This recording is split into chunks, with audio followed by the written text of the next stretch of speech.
Today we are talking China. Everything to do with China is going to be important no matter where you are in the world. The first thing I want to look at is China's companies. There are companies right now that are going down and we need to know what's happening. The second thing I want to look at is China's stocks. I'm going to show you why it is not always wise to buy and simply hold. The third thing I'm going to look at is China's control. They're tightening their grip. I'm going to give you some important information surrounding that and so much more.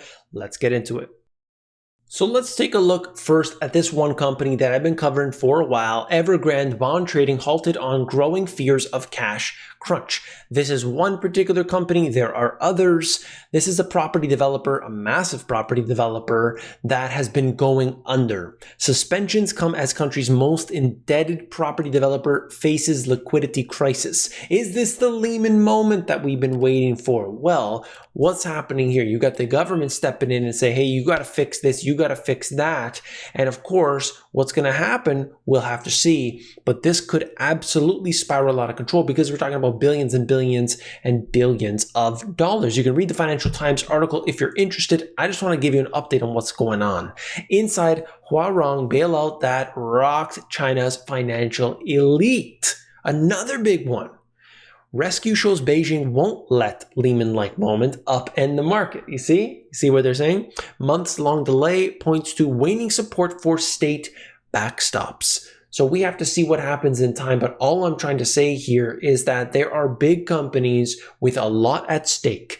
What's going on is that the state could bail them out. China could step in and simply nationalize them. They could do all kinds of different things, but this could absolutely unravel and we could have some serious side effects all over the world.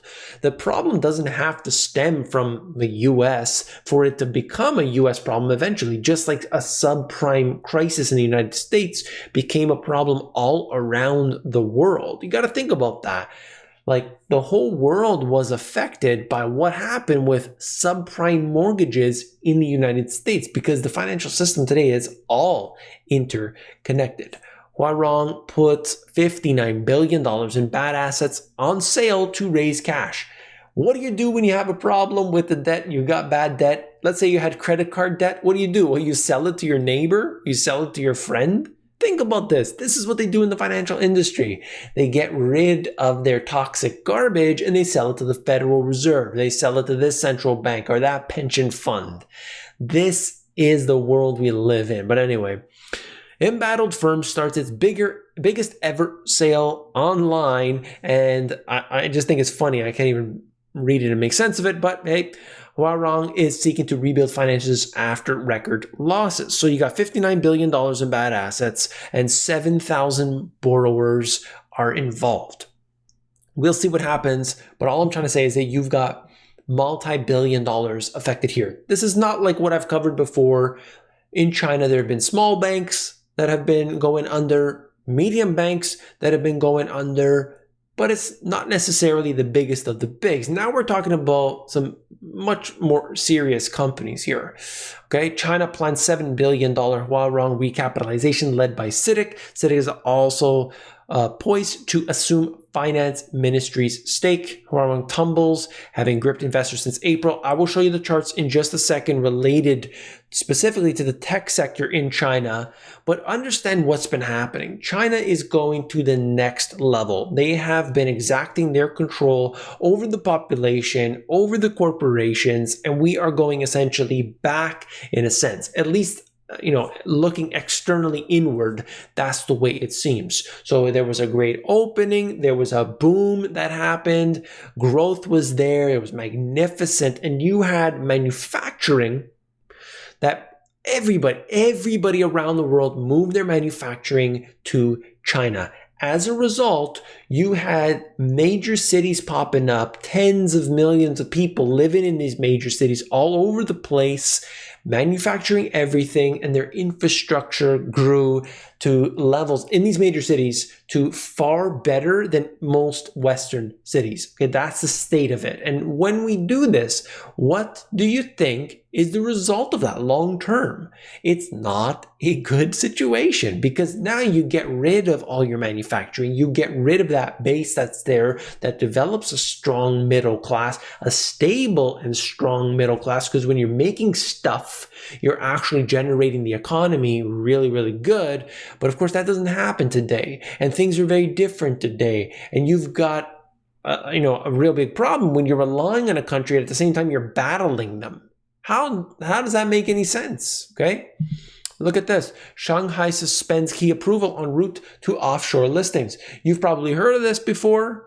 What was happening here, a lot of these companies, think about this. You got the tech companies coming in, and whether it was Didi, whether it was Jack Ma, you had Alibaba, and then the financial arm of the company, they're coming in, hey, we're going to build this thing, we're going to make it happen, we're going to bring in an IPO, and it's going to make me $40 billion, I think it was. Jack Ma was loving it, and then, no, Jack Ma, not for you. They stopped it in his tracks. They squashed him down. He was a little too noisy, talking a little too much, and so they shut it down. That was the first of many from what I've seen. As soon as they did that, it seems like it was one after the other after the other. And all these IPOs that were coming out in the US, they seem to be stopping it, and they seem to be wanting more control. All right? Applications for outbound investments into VIEs being variable interest entity structures, being denied. Move points to more restrictions for VIEs and offshore listings. They want more control. They're doing what they have to do, and they believe that this is the way forward. We'll see what happens. All I can do is report on the information and give it to you. Now, what's going on the central bank side? What are they doing? Well, I'm showing you the PBOC information. You do not find this elsewhere. I don't see any others covering what goes on with the PBOC, but I bring that to you, okay? Because you need to know. This right here showing you the PBOC assets in the trillions of dollars, and their total assets right now at $5.9 trillion, okay? So we don't know all of which was going on, but that's the public information. And what does this tell us? That they're doing what all other central banks are doing. They're printing money, they're buying assets, they're making things happen. They have subsidiaries underneath the government that basically go out and support the markets when needed. That is a known fact. We know this, okay? So it's a secret. It's kind of an open secret, if you will. They have subsidiary corporations that go in and they buy when needed. They could support the markets as they wish. Of course, that is inflationary. That brings many, many problems down the road. But anyway, this is what they're doing. I just want to show you central bank side. I'm giving you the company side, the government side. I'm giving you the full perspective here. Now, in the Money GPS Insights, we're going to break it down a little bit and simplify it. Let's go. As the global economy weakens, China moves into the next phase. There's going to be a whole bunch of things that occur. We've already seen some of them taking place, and I believe this is only the beginning. I think it's obvious right now, if you've been paying attention, that absolute dominance is in fact the goal. Nationalization and restrictions are taking place. We see this on many levels. I've covered just some of it here today. I think it's important to note what they're doing and understand this can happen to any country. Any country could face the exact same situation. Like I said, we're looking at a time that is quite different. China is going right for it. They're trying for number one in every single category, and they seem to be paying the big bucks because China's hedge funds are paying $300,000 to beat Wall Street to the best graduates. So you know it is an absolute fact that China has the most patents. China has they're going for everything. Number one consumer of cell phones, number one consumer of commodities, number one consumer of this and that and this and that. They're buying everything. They're trying to dominate everything, and we will see what happens. We will see. But like I said, this was all according to the plan. This wasn't, a surprise.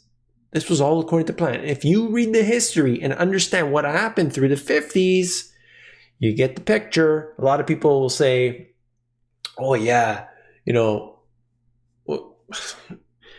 read the history and you realize this is all happening. It's all contrived. It's all being played through. China China to ban kids from playing online games for more than 3 hours per week. Why? They don't want them into gaming. They want them working. They want them studying. They want them to be under their control and to dominate. Okay, that's just the way it is. Chinese finance regulators vow tighter supervision and new rules. They're doing this on all levels, okay? I covered that previously, just want to mention it once again. We have to understand what's happening here. They're tightening their grip, okay? They are absolutely tightening their grip in every single possible way. Chinese officials pledged to tighten supervision in the financial services industry, suggesting a recent regulatory onslaught in the private sector that sent shockwaves globally is not over yet. Look at the chart right now. I'm showing you the Hang Seng Index. So we're looking here at what's happening.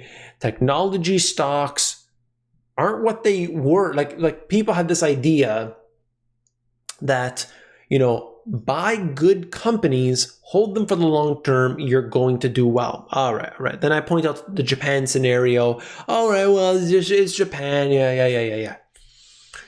This right here, this peak that I'm showing you, if you could see that on the screen, is January 2018. That right there is 33,000. 33,000 back in January of 2018. Today, the market stands at 25,900. So we are down, imagine almost the Dow Jones, where it is today, and imagine it was at 25,900. The market would be freaking out and flipping out. That's not the case, of course. This is China, different story. But I'm just trying to tell you that it is not always the case. Now, you look at what happened leading up to it. Up. Let me pull out anyway, it doesn't matter.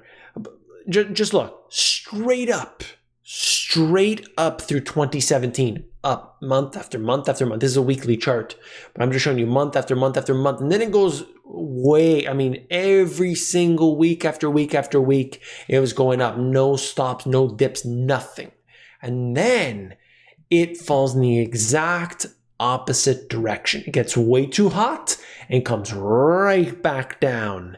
And then it kind of chops around for a bit, for a few weeks. And then we see a decline down to these levels where we are at today. So that drop that it experienced from 33,000 down to, let's say, about this 25,000, that happened, throughout 2018. Took several months, but it was down. And now we've been up and down and up and down and up and down in this range. And all I'm trying to tell you here is that even though you might think that these companies are strong and, they have 300,000, China Mobile has 300 million subscribers, 300 million phones, and they have all of this and this and this, and the consumption is this and that. Look at the stocks. It doesn't necessarily correspond.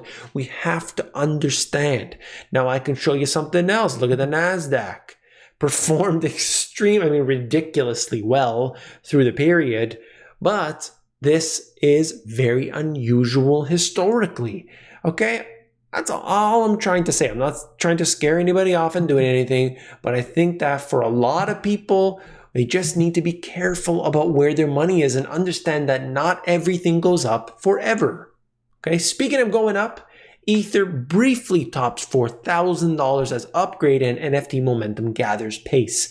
Ether, 4,000. Bitcoin around 50,000. Solana, now the seventh biggest crypto, is up 68% in 7 days. If you want true appreciation, people are talking about the stock market. These cryptocurrencies have accelerated way beyond that. Even though Bitcoin, it hasn't performed as well as many of these other ones, it shows you that in here, I believe it says somewhere, how well it's done. And hey, it's outperformed basically all of these other assets. So all I'm trying to say is if you're trying to chase just maximum appreciation, whole different story. If you want the tax advantages, if you want all of the business advantages and everything, the freedom and so on, having a business is a whole different story. If you're just trying to park your money into a place that you want when you retire, that's a different story altogether. Know what you want out of it. Have a goal. Set that up and keep it in mind, because that's going to be the difference. It's going to make all the difference in the world for you in the future. I'm telling you right now, have a plan.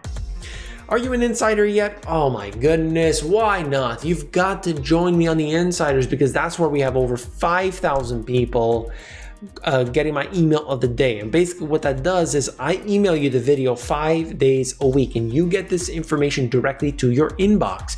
By signing up to this, we are able to essentially get around the censorship and the shadow bans and all that. Sign up here at this card or at themoneygps.com. And hold on a second, I got a lot of people out there telling me that they busted their phones because they smashed the like button. I'm so proud of you for doing that. Congratulations to all those smashed screens. It's awesome. All right. Thank you for smashing your screen. Hit that like button on the way out if you appreciate this information. And if you haven't seen this video already, you definitely want to check it out. Click it and I'll see you there.